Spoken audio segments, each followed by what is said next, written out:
Aujourd'hui, nous allons explorer un voyage profondément personnel et transformateur, le chemin vers l'harmonie intérieure. Dans ce voyage, nous découvrirons les 6 chapitres essentiels qui vous guideront vers une vie plus équilibrée et épanouissante. Alors, préparez-vous à plonger dans le monde fascinant de l'harmonie intérieure. Chapitre 1, l'autocompréhension.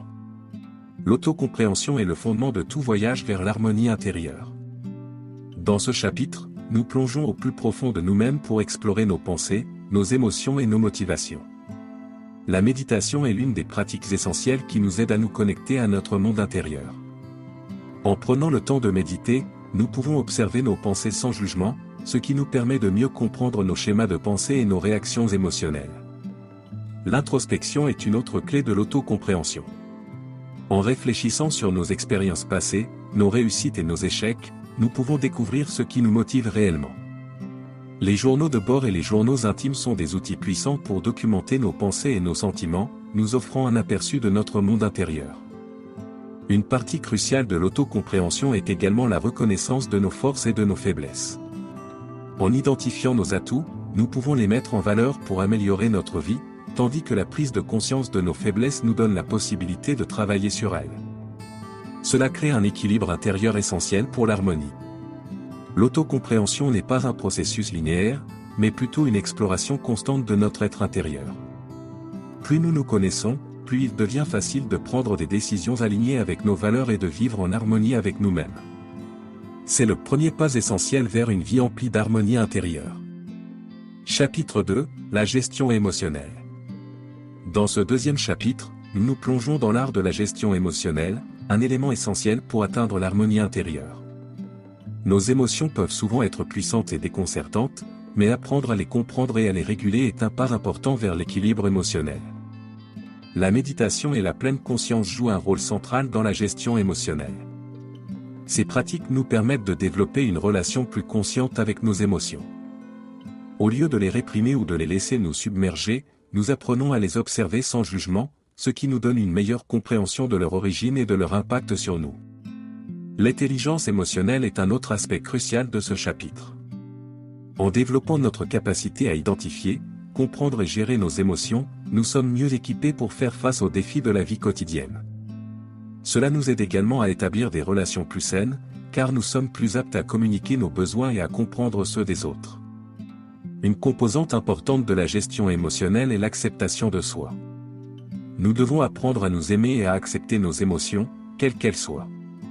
En embrassant toutes nos émotions, même les plus difficiles, nous créons un espace intérieur où la paix peut fleurir.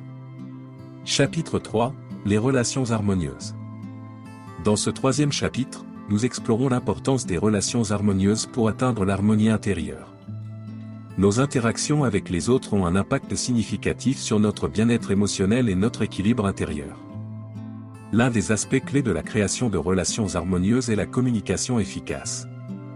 Nous apprenons à écouter activement, à exprimer nos besoins et nos sentiments de manière respectueuse et à résoudre les conflits de manière constructive. Une communication ouverte et honnête crée un environnement propice à des relations saines. La compassion joue également un rôle central dans ce chapitre. En développant un sens profond de la compassion envers nous-mêmes et envers les autres, nous favorisons des relations plus aimantes et compatissantes. Nous comprenons que chacun a ses défis et ses luttes, ce qui nous aide à éviter les jugements et les préjugés. La création de frontières saines est un autre élément important. Savoir dire non lorsque c'est nécessaire et établir des limites claires dans nos relations nous permet de préserver notre propre bien-être tout en respectant celui des autres. Les relations harmonieuses sont fondées sur le respect mutuel des frontières personnelles. Enfin, nous explorons la notion d'interdépendance. Nous comprenons que nous sommes tous liés les uns aux autres et que nos actions ont un impact sur les autres et vice-versa. Cultiver des relations harmonieuses signifie agir de manière responsable envers nos proches et envers la communauté dans son ensemble.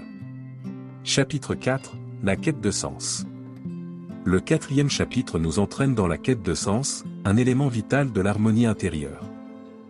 Beaucoup d'entre nous recherchent un but plus profond dans la vie, une signification qui transcende les aspects superficiels de l'existence quotidienne. Dans ce chapitre, nous explorerons la spiritualité comme une voie pour trouver un sens plus profond dans nos vies. Que ce soit à travers la méditation, la prière ou d'autres pratiques spirituelles, la recherche de la transcendance nous offre un cadre pour comprendre notre place dans l'univers. Nous aborderons également la mission de vie, qui est intimement liée à la quête de sens. En identifiant nos passions, nos talents et nos valeurs, nous pouvons déterminer comment contribuer de manière significative au monde qui nous entoure. Cela donne un sens à nos actions et nous permet de nous sentir alignés avec notre objectif de vie. La réalisation de soi est un autre aspect crucial. En développant notre plein potentiel, nous nous rapprochons de l'harmonie intérieure. Cela implique d'explorer nos propres limites, de surmonter les obstacles et de grandir en tant qu'individu. La réalisation de soi est une quête constante pour devenir la meilleure version de nous-mêmes. Chapitre 5, l'équilibre corps-esprit. Dans ce 5e chapitre, nous plongeons dans l'importance de l'équilibre entre le corps et l'esprit pour atteindre l'harmonie intérieure. Notre bien-être physique et mental sont étroitement liés, et il est essentiel de cultiver cet équilibre pour une vie épanouissante. Nous explorons d'abord les bienfaits de l'exercice physique pour notre esprit. L'activité physique régulière libère des endorphines, les neurotransmetteurs du bonheur, qui contribuent à notre bien-être émotionnel. Elle améliore également la concentration et réduit le stress, nous aidant ainsi à maintenir un état mental plus serein. La nutrition joue un rôle tout aussi important. Une alimentation équilibrée et nutritive fournit à notre corps et à notre esprit les nutriments essentiels dont ils ont besoin pour fonctionner au mieux. En nourrissant notre corps correctement, nous créons un terrain propice à la clarté mentale et à la stabilité émotionnelle. La gestion du stress est un aspect clé de ce chapitre.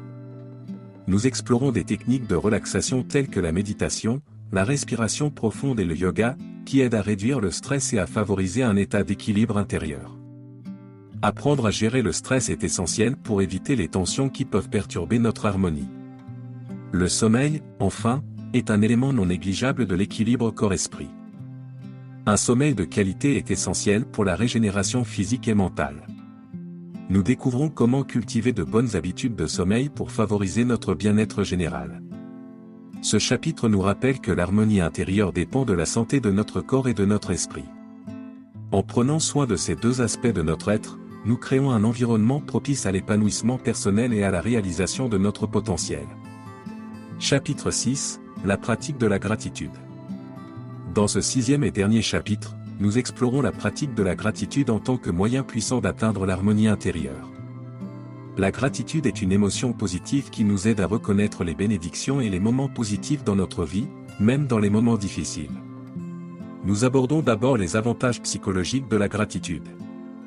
La pratique régulière de la gratitude est associée à une meilleure santé mentale, à une réduction de la dépression et de l'anxiété, et à une plus grande résilience émotionnelle. Elle nous permet de cultiver un état d'esprit positif et d'atténuer les effets négatifs du stress. La gratitude a également des bienfaits physiologiques. Elle est liée à une amélioration du sommeil, à une diminution de la pression artérielle et à un renforcement du système immunitaire. En adoptant une attitude reconnaissante, nous favorisons notre bien-être physique. Nous explorons ensuite différentes façons de pratiquer la gratitude au quotidien. Tenir un journal de gratitude, exprimer notre reconnaissance envers les autres et prendre conscience des moments de joie sont autant de moyens de cultiver cette émotion positive. La gratitude devient une attitude de vie qui colore toutes nos expériences. Enfin, nous réfléchissons sur la façon dont la gratitude nous aide à voir la beauté et la bonté dans le monde qui nous entoure. Elle nous ouvre les yeux sur les merveilles simples de la vie et nous rappelle que même dans les moments sombres, il y a toujours quelque chose à apprécier. Ce chapitre nous enseigne que la gratitude est une clé précieuse pour déverrouiller l'harmonie intérieure. En cultivant cette émotion positive, nous sommes mieux préparés à faire face aux défis de la vie et à apprécier les moments de bonheur. Elle nous rappelle que le simple fait d'être reconnaissant peut transformer notre réalité et éclairer notre chemin vers l'harmonie intérieure.